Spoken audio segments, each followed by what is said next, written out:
এশিয়ায় নতুন যুদ্ধ হতে চলেছে। রাশিয়া জাপান হতে যাচ্ছে কি? কোন দেশ শক্তি দেখাচ্ছে, কেন দেখাচ্ছে? এই ভিডিওটিতে সম্পূর্ণ বিষয়ে আলোচনা হবে। অবশ্যই ভিডিওটি আপনাকে শেষ অবধি দেখার অনুরোধ রইল। রাত নামার আগে জাপানি রাডার একটি অস্বাভাবিক সংকেত দেখা গেছে। একটি বিমান আকাশে উঠছে। যুদ্ধ বিমান কিছু সময়ের মধ্যে প্রস্তুত। শেষ অর্ডার টোকিও থেকে আসে। সাগর আর আকাশের মাঝে চলছে নীরব শক্তির প্রদর্শনী। রাশিয়ান দূরপাল্লার বিমানগুলি আন্তর্জাতিক জলের উপর দিয়ে উড়ে যায়। জাপানি বিমান প্রতিরক্ষা বাহিনীর ফাইটার জেটগুলি অনুসরণ করে। জাপানের মুখপাত্র নিশ্চিত করেছেন যে দুটি যুদ্ধ ওকাস্ট সাগর এবং জাপান সাগরের উপর দিয়ে উঠছে। জবাবে পরিস্থিতি পর্যবেক্ষণ করেন জাপান। তাৎক্ষণিকভাবে যুদ্ধবিমান পাঠায়, কিন্তু রাশিয়া একে সামরিক মহড়া হিসেবে ব্যাখ্যা করেছে।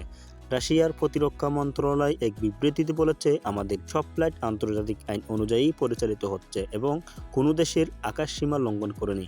এমনকি রাশিয়ার প্রতিরক্ষা মন্ত্রণালয় একটি ভিডিও প্রকাশ করেছে, যেখানে দেখা যাচ্ছে দুটি TF-95 বিমান 4 ঘন্টারও বেশি সময় ধরে আন্তর্জাতিক দলীয় সীমার উপর দিয়ে উঠছে। আছে রাশিয়ার যুদ্ধবিমান। এই ধরনের ঘটনা এটাই প্রথম নয়।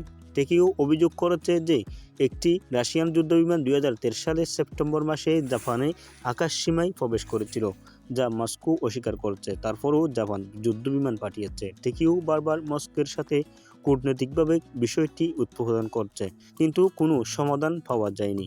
বরং প্রশান্ত মহাসাগরীয় অঞ্চলে রাশিয়ার সামরিক তৎপরতা ক্রমাগত বাড়তে চলেছে। বিশ্লেষকদের মতে রাশিয়ার সামরিক প্রদর্শন জাপানের জন্য প্রত্যক্ষ হুমকি নয়, বরং মার্কিন নেতৃত্বাধীন পশ্চিমা শক্তির লক্ষ্যে মূলনীতি শক্তির কৌশল প্রদর্শন করে। ইউক্রেনের চলমান যুদ্ধকে কেন্দ্র করে পশ্চিমা নিষেধাজ্ঞার মুখে থাকা রাশিয়া পূর্ব এশিয়ার তাদের সামরিক উপস্থিতি বাড়াচ্ছে। জাপানের যুক্তরাষ্ট্রের ঘনিষ্ঠ মিত্র ওয়াশিংটনের সাথে জাপানের সামরিক সম্পর্ক গভীরভাবে হচ্ছে, যা রাশিয়ার জন্য অসুবিধাজনক। অনেক সামরিক বিশ্লেষকদের মতে রাশিয়া ও চীনের মধ্যে কৌশলগত সম্পর্ক জোরদার হচ্ছে।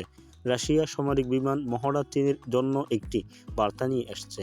রাশিয়ার এই কৌশলগত ফ্লাইট এক ধরনের সামরিক বার্তা। ইউক্রেন যুদ্ধ, চীন রাশিয়া সম্পর্ক এবং প্রশান্ত মহাসাগরীয় অঞ্চলে পশ্চিমা প্রভাবকে চ্যালেঞ্জ করার প্রচেষ্টা অব্যাহত রয়েছে। জাপানেও যেকোনো পরিস্থিতির জন্য প্রস্তুত থাকতে চায়। এটি শুধু ফাইটার প্লেনের জন্যই ঝুঁকিপূর্ণ ছিল না, বরং এটি তার সামরিক বাজেটেও বাড়ছে। তাহলে ভিডিওটি দেখে আপনার কেমন লাগলো বিস্তারিত অবশ্যই আমাদের কমেন্ট বক্সে জানাবেন, এবং আপনি যদি আমাদের চ্যানেলের প্রথম হয়ে থাকেন অবশ্যই আমাদের চ্যানেলটি সাবস্ক্রাইব করবেন, ফেসবুক পেজটি অবশ্যই ফলো করবেন।